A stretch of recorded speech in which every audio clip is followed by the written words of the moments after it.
मुझे भी कई चीजें शाश्वत की याद आती है, तो लगता है मैंने मतलब पता नहीं कैसे कर गई मैं कोई भगवान की बनाई स्पेशल कृति नहीं हूँ कि मुझ में कोई अलग से भगवान ने ऊर्जा दी, लेकिन कहते हैं ना कि जब हमें कोई टास्क भगवान देते हैं, काम देते हैं, तो उसके अनुसार हमें ऊर्जा देते हैं। पर उसी क्षण को जब हम पुस्तक में लिख रहे हैं तो बार बार उस क्षण को जीना वाकई बहुत मुश्किल होता है। मैडम शिवाली दीक्षित ने इस बात को सामने रखा और पुस्तक को कैसे आगे बढ़ाया गया, लोगों तक कैसे पहुंचाया गया, उन्होंने अपने विचार हमसे साझा किए। उनका बहुत आभार व्यक्त करते हैं हमारे बीच उपस्थित हैं।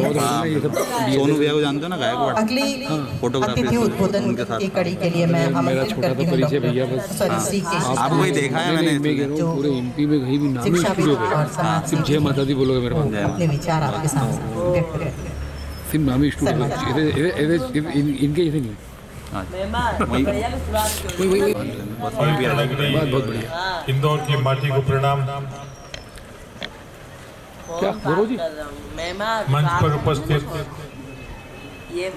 एक वरिष्ठ और प्रतिष्ठित लेखक डॉक्टर प्रकाश भी है, हिंदुस्तानी डॉक्टर दिवाकर शाह, दीक्षित मैडम, प्रदेश के रक्षक जैन साहब और इस पुस्तक के लेखक और संकलनकर्ता दुबे साहब। इस हीरोइक जॉब के लिए सबसे पहले मैं मन से दुबे साहब को प्रणाम करता हूं। उम्र में मेरे से 5-7 साल छोटे होंगे और इनका जो ये साहस ही कहूँगा, मैं विद्युता नहीं कहूँगा, जो पुस्तक लिखी। मुझे कहा गया था, मैं उस समय राजस्थान में था, सर का फोन आया था कि 5 तारीख को प्रोग्राम है अपने पुस्तक का। इनका क्या प्रोग्राम है? तो बोले हमने कोई 3 लाख रुपए कलेक्शन हुआ है और बच्चों को देना है या संस्था को देना है और पुस्तक की समीक्षा। मैं सर की परमिशन से इनके सामने बोलना तो बहुत मुश्किल है, और मैं परमिशन लेके बोलता हूँ कि कोई मेरी गलती हो तो क्षमा करेंगे। समीक्षा का मतलब होता है कि पुस्तक पढ़ने के बाद जो विचार मन में आते हैं और बोलने वाला उन अपने विचारों को शब्द देता है, मैं उसको समीक्षा मानता हूँ। इस पुस्तक को मैंने पढ़ा है। जब ये पुस्तक लिखी गई थी, विमोचन हुआ था, तो मैं सौभाग्य से मंच पर था। पुस्तक पढ़ते ही सबसे पहले आप भावुक होते हैं। ये एक बहुत बड़ी बात नहीं है, पुस्तक का विषय ही ऐसा है, भावुकता होती है। उसके बाद अपने विचारों को शब्दों में जब कहता हूं मैं समीक्षा के रूप में, तो सबसे पहले मेरे मन में इनके जो लेखन है उससे आता है कि जो दिव्यांग बालक है ये साधारण नहीं है, ये परमात्मा की अद्भुत रचना है और हमको ये संकल्प लेना है। इस किताब का मैसेज है कि हम एक समावेशी समाज बनाएं जहां इन बालक बालिकाओं को परिवार और समाज का अभिन्न अंग माने। हम इनका सहारा नहीं बने, परंतु हम इनका आत्मविश्वास बने, ऐसा इस पुस्तक से मुझे लगता है। हमारे हिंदू धर्म ग्रंथों में लिखा है कि नर सेवा नारायण सेवा। इसको मैं मेरे रूप में इस किताब में जो मैंने पढ़ा है और जो मेरे माइंड में विचार आए हैं, मैं आपको आपके सामने रखता हूं। असहाय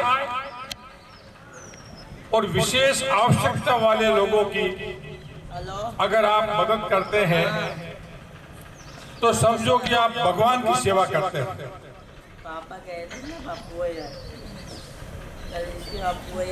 और इन बालकों में या बच्चियों में कब कोई भगवान के रूप में मिल जाए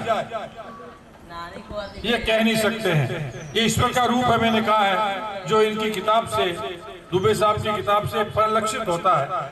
बार बार इन्होंने ये संकेत दिया है कि ये जीव मात्र नहीं है, ये ईश्वर का रूप है।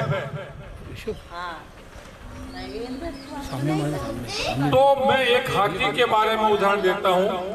हाथी एक विशाल जीव होता है, शहरों में तो नहीं। आज के 60-65 साल पहले जब मैं बच्चा था तो देहात में हाथी आते थे।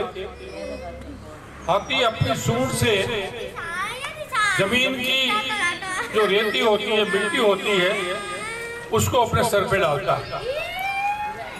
और अवधी भाषा में, यूपी बिहार में इस मिट्टी को कहते हैं छार। तो रहीमदास जी ने इसको अपने शब्दों में कहा है कि तरी तेई खोजत गजराज। ये हाथी सोचता है कि भगवान राम के चरण के धूल से पत्थर की माता अहिल्या की मूर्ति का कल्याण हो गया, हो सकता है मुझे भी मिल जाए। तो हे माता पिताओं, ये बालक नहीं भगवान है, और कब आपको आशीर्वाद देके और माता अहिल्या की तरह आपका कल्याण कर दे, आप इनकी सेवा में लगे रहें। आप इन्हें कमियां नहीं ढूंढे। मैं रिपीट करता हूँ, दिव्यांग बालक बालिकाओं में हमें कमियां नहीं ढूंढनी है, बल्कि इनमें ईश्वर की विशेष कृपा ढूंढनी है। और हमें आप लोगों को विशेष रूप से इनकी सेवा करने का अवसर दिया है। ये अवसर आपकी और हमारी सच्ची मानव सेवा का एक परीक्षा भी है और एक बहुत बड़ा पुण्य भी है। रामायण काल में भी इस दिव्यता का, इस दिव्यांगता का उदाहरण मात्र प्रस्तुत किया गया है। मैं 1-1.5 मिनट में आपको बताने की चेष्टा करता हूं। हनुमान जी महाराज लंका में गए। हनुमान जी राम भक्त थे, विभीषण जी भी राम भक्त थे। वो मिलते हैं विभीषण जी से, दोनों में बातचीत होती है, परिचय होता है। विभीषण जी महाराज कहते हैं, हे हनुमान, मैं रावण का भाई, मैं राक्षस, क्या भगवान राम मेरे पे कृपा करेंगे, मुझे दर्शन देंगे? अब यहाँ देखिए, भगवान राम भी इन दिव्य बालक बालिकाओं पर, आत्माओं पर आशीर्वाद रखते थे। ये इससे निकलता है और मैंने इसको बना करके आपको प्रस्तुत करने की चेष्टा की। हनुमान जी महाराज कहते हैं विभीषण को कि प्रात ले जो नाम हमारा और ता दिन ता ही नहीं मिले आहारा। कि विभीषण जी, हम तो बंदर हैं, जंगली जीव है, कोई वेशभूषा नहीं, कोई कपड़े नहीं, कोई भक्ति नहीं, कोई ढंग नहीं, कोई संविधान नहीं, उछल कूद करते हैं। और लोग कहते हैं कि सुबह सुबह हमारा मुंह देख ले, बंदर बोल दे, उस समय उसको खाना नहीं मिलेगा। तो दिव्य हो गए वो उस जमाने में। फिर बोलते हैं असमय अधम सखा सुनू और मोह पर रघुवीर, मैं इतना दिव्यांग हूं। ये अधम का मतलब दिव्यांग है। असमय अधम सखा सुनू मोह पर रघुवीर, कीनी कृपा सुमिल गुण भरे बिलोचन नीर। हनुमान जी की आंखों में आंसू आ गए कि मैं इतना दिव्य हूं, इतना छोटा हूं, फिर भी भगवान राम ने मेरे पे कृपा करी।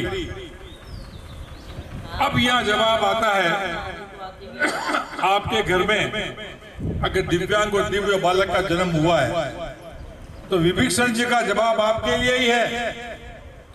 वो हनुमान जी को कहते हैं, अब मोई भा भरोस हनुमंता और बिन हरि कृपा मिले नहीं संता। इन पे भगवान की कृपा है। इनकी बालिका को मैंने देखा, इनके बालक को मैंने देखा। अब मोई भा भरोस हनुमंता और बिन हरि कृपा मिले नहीं संता। ये भगवान की कृपा हुई है। आपकी परीक्षा है, या तो भक्ति पहले नहीं की वो ठीक हो रही है, या आपकी भक्ति बढ़ रही है। स्वयं भगवान आपके घर पधारे हैं, ये विभीषण जी कह रहे हैं। भगवान राम ने निषाद राज माता बिलनी दिव्य थी, दिव्यांग थी, तथा कथित आजकल की छोटी जाति से थी, और युगों युगों तक भगवान की प्रतीक्षा करती रही, फूल बिछाती रही और बोलती थी, रामा रामा रटते रटते बीती रे उमरिया, कब घर आओगे रघुकुल नंदन बिलड़ी की डगरिया। उस डगरिया भगवान राम गए और जूठे बेर भी खाए। ये थी भगवान की इस दिव्यांगता और दिव्यता पर कृपा। दुर्योधन काजू किशमिश लेके दौड़ा कृष्ण की तरफ, पर कृष्ण गए विदुर जी के घर। उनको कपड़े पहनने का होश नहीं था। वो आए द्वार पे, केला फेंक दिया, केले का छिलका दे दिया और भगवान मुस्का के खा रहे हैं, देवता फूल बरसा रहे हैं। ये थी दिव्य दिव्यांग और असहाय लोगों पे कृष्ण भगवान की कृपा। तो मैं यही कहना चाहता हूं कि ये जो दिव्य दिव्यांग भगवान की विशेष कृपा पात्र है, इस पुस्तक में रविंद्र जी दुबे की पुस्तक पढ़ने से मेरे जो विचार आए और उन विचारों को मैं शब्दों का रूप देता हूं, तो जो मैंने इतनी बात कही है वो आती है। इन बच्चों को बहुत बहुत आशीर्वाद, इनके माता पिता का बहुत बहुत अभिनंदन और आदरणीय दुबे साहब जिन्होंने इस पुस्तक में पुनः कहूंगा लिखने का साहस किया, अपना श्रम और समय दिया, सबको बहुत बहुत धन्यवाद, प्रणाम।